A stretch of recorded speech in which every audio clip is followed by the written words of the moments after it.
So whatever happened to video blogging?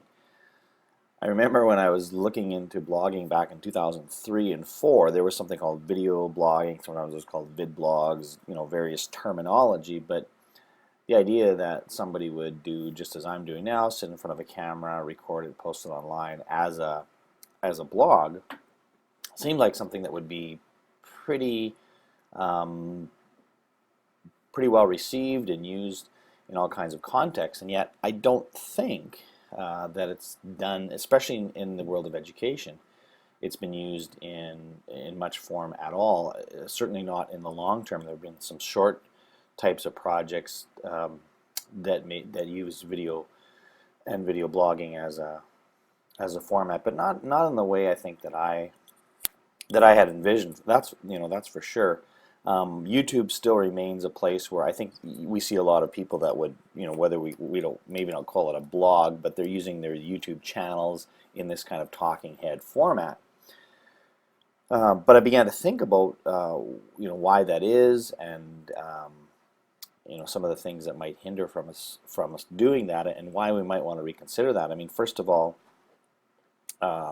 video blogging is challenging because the most obvious thing is most people don't like that they're in front of a camera talking. That's a little intimidating, and believe me, the first few times I did this, I felt exactly the same way. I think I'm at a point now where I've done this enough for a number of projects that I don't feel quite as awkward. But part of what I think the appeal of this is to me is that it is much more conversational.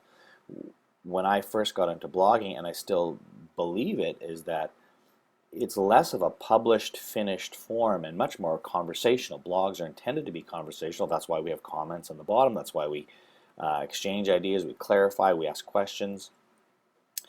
And so that's why this format, to me, seems much more conversational. As you can see, I haven't written anything down, and that might be evident by occasional ramblings and pauses and so forth.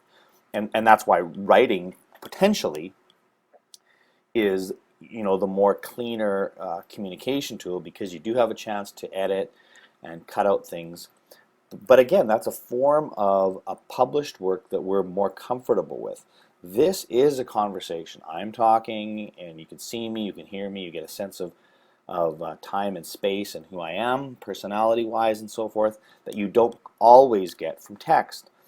The second thing I think to think about is the fact that, in general, video is a much more just physically larger piece of content online. I mean, by the time this is done here, it may be a 6 or 7 minute video. I don't know. I'm at the 3 minute mark now. I got a few more things I want to talk about, but file size wise, it's going to be quite large. Whereas had I written out this same content, minuscule amounts of data as compared to what this is. So there's a little bit of that. Mind you, with the advent of more broadband, we're not quite as concerned with these kinds of things and the size of the data. Again, certainly harder to edit. I could, in fact, go back and chop this up, but I'm not going to. This is just going to be kind of how the way it is.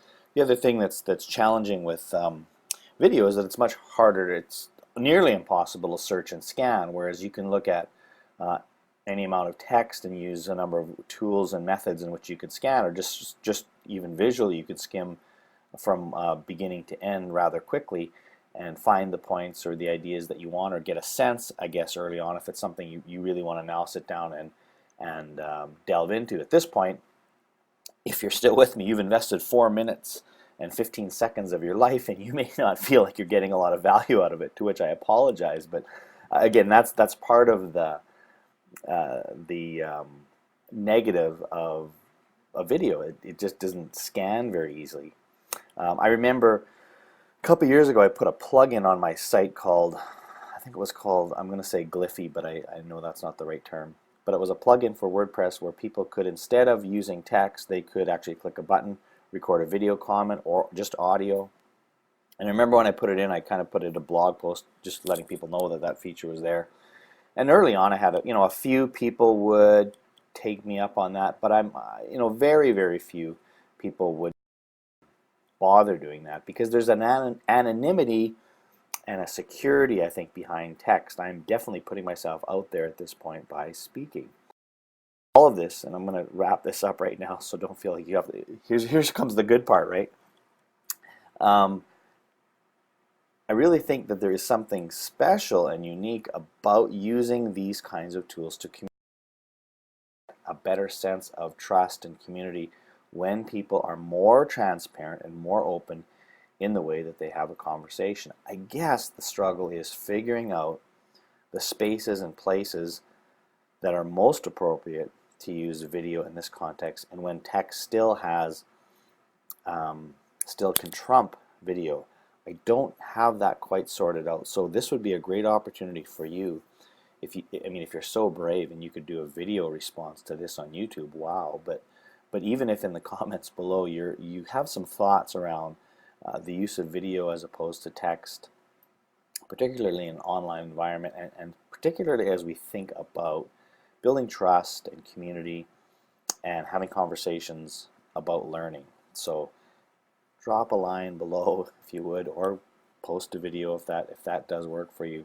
But I'm really curious as to hear why and when you think, what you think has happened to video blogging, if it was just a fad, or if there's any way that it might come back and be a viable form of communication. I still think it has a place, and again, those are my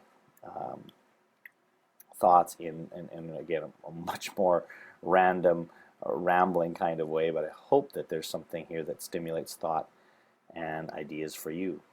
Have a great one.